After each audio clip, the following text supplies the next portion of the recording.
This weekend, get ready for a night of great championship fights. UFC 259, the last style bender, Israel Adesanya, moves up to face dangerous puncher, Polish power, Jan Blachowicz at light heavyweight. Also on the card, the destructive Amanda Nunes versus Australia's Megan Anderson. Use the Boxingego link in the description to order UFC 259, ESPN Plus pay-per-view. And for $20 more, you'll get ESPN Plus, a 1-year subscription. UFC 259, Blachowicz versus Adesanya. Should be a great night of fights on a very stacked card. Saturday, March 6th. You don't want to miss this. I'll see you at the fights. Rumors abound that Gervonta Tank Davis could have a fight with 140-pound champion Mario Barrios. What up, Fight World? It's your boy Ego, and I'm back with some more boxing. Make sure you smash the like button.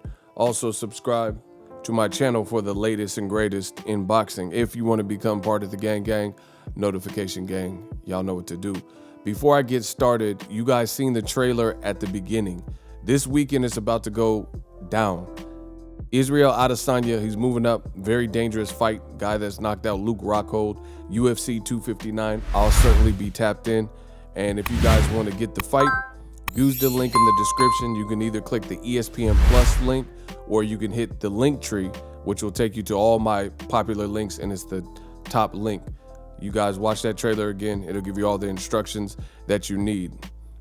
If you're ordering UFC 259, that's a great way to support the channel and get a great fight. Again, I'll be watching that fight. Click on that link for more information on ordering. Now, the rumors just came out today that Gervonta Davis could fight Mario Barrios. I don't know if it'll be at a catch weight, but I do know Mario Barrios is a champion at 140, and I love the fight. I think it's not something I was thinking of, to be honest, because Tank's last fight was at 130. He had to be real disciplined to make his last fight at 130. It was also for multiple belts at 130 and 135. He has one fight at lightweight against Gamboa, Yuriorkis Gamboa, gold medalist that I covered, stopped him in the 12th and final round. And he's bringing out crowds. I love it. You know, I wasn't sure what weight Tank was going to fight at, but somebody asked Tank on Twitter not too long ago. They said, hey, is your next fight at 130 or 135? And he said neither. This could be why he said that. If this rumor holds up, and the sources, the industry sources that are leading to this, which looks to be accurate, it looks like we could have ourselves a fight. Again, I don't know if it's at the full 140 or a catch weight, like 138 or whatever the case may be, but I'm not mad at the fight.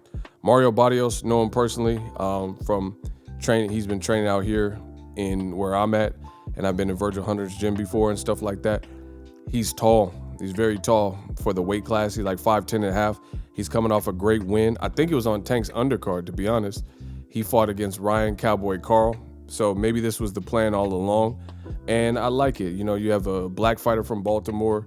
You have Mario Barrios, who is Mexican-American, and he's from Texas. Texas just opened up 100% fully. They're not mandating masks or anything like that. And whether you agree with that or not, that's what the governor has done. So that's definitely a hub that could host this fight, especially since one of the fighters, if this comes true, Mario Barrios, is from San Antonio. So all of his friends and family will likely be able to travel to support. He had a good turnout on Tank's undercard against Ryan Cowboy Carl, who's also from Texas, and he had a great win. He bloodied him up, and he stopped him. Tank Davis, he's obviously different than Ryan Cowboy Carl. Very menacing shots. He had a sensational one-punch knockout over Leo Santa Cruz, but Tank would be dealing with the bigger man. So all in all, this is just a great fight. Now, one of the things that's hilarious to me is the haters and the detractors say that Gervonta Davis only fights smaller guys. Like, before the fight, Leo Santa Cruz was a threat. Before the fight, people picked Leo Santa Cruz to even beat Tank Davis. And he looked great at the weigh-in, might I add, before the fight. Leo Santa Cruz actually looked the bigger of the two.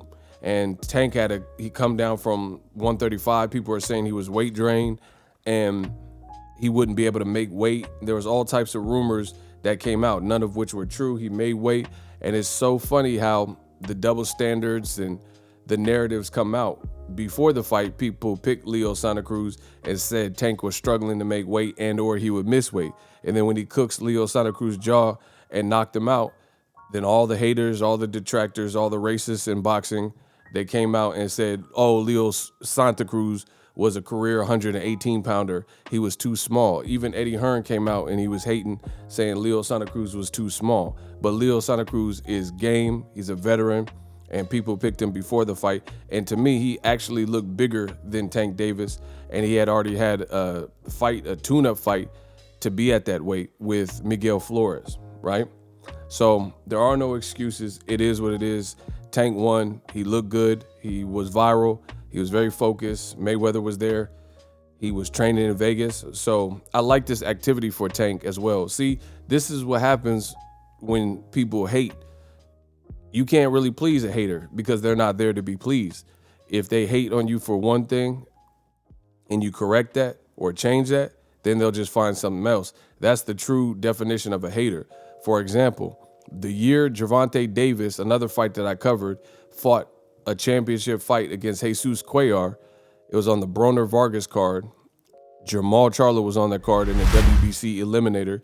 Even though Charlo knocked Centeno out for an eliminator, and the WBC protected Canelo by making him the franchise champion, which is something unrelated.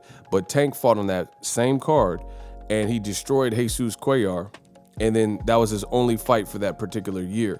You've seen a lot of people at the time, because DAZN was out and it was newer, and Eddie Hearn was saying that Tank should sign and fight Tevin Farmer on DAZN, and you've seen a lot of the old media fans who were suggesting that Tank needed to go to DAZN to become a star, right? For some reason. And they were complaining, saying that Tank wasn't active enough. He only had fought one time in a year. But then the very next year, Tank fought 3 times, and one of them was supposed to be an Abner Mares fight, but he pulled out with a detached retina. Totally not Tank's fault. So 1 minute when Tank is not fighting actively, the haters hate. They said he only fought 1 time this year. But then he fought 3 times the next year, and he had great performances and sellout performance. I went to like all the fights. It was supposed to be Abner Mares in LA. Then he fought in Baltimore and knocked out his mandatory, sold out. And then he fought in Atlanta against Gamboa. So now he just fought Leo Santa Cruz on Halloween in October, and he's already coming back. So he's having some pretty good activity, especially considering that we're in a pandemic. And I seem to be the only one actually giving praise and props for Tank being active. But the detractors and the haters and the racists say that Tank needed to be more active. He needed to take his weight serious. So when he's correcting his weight and he made weight, why are people still making excuses for why Leo Santa Cruz lost? When he only fought 1 time a year, and now he's been a lot more active, and he even had 3 fights in a year, nobody else is talking about it. I think we know why. So shout out to everybody. I hope this rumor is true. This is about as good as it's going to get for pandemic matchups. Tank is a star. Mario Barrios is coming off a great performance. It's a size disparity. Tank has a lot of power, so he can hold his own. Mario Barrios got heart, great combination punches. Again, you have a black and a Hispanic fighter, Mexican-American fighter. I think this will be a hit. So I'm waiting for the official announcement. Tank is kind of teasing at some type of announcement, so we'll wait for PBC to confirm and make this official. But I can't wait.